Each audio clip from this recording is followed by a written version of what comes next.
আজকের এই দিনটা অনেকটাই হেক্টিকভাবে কেটেছিল। তবে বলি, ভিডিওটা কিন্তু অনেকটা আগের দিন, মানে অনেক কয়েকদিন হয়ে গেছে আজ এই ভিডিওটা পোস্ট কর। একটা হেক্টিক ডে বুঝি, তবুও এই হ্যাপি সানডের দিনে একটু স্পেশাল কিছু হবে না?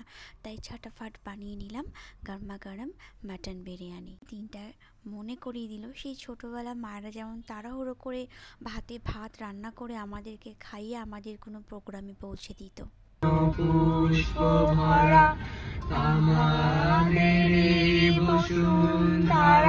ছেলেদের সাথে এরকম কবিতা পাঠ করতে করতে ফাইনালি পৌঁছে।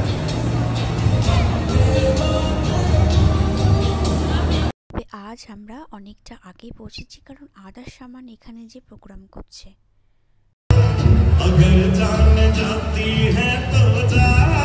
তবে দিনটা হেক্টিকতে থাকলেও মাকে নিয়ে ছোটবেলার অনেক কিছু স্মৃতি মনে করিয়ে দিল। বেশ ভালো লাগলো।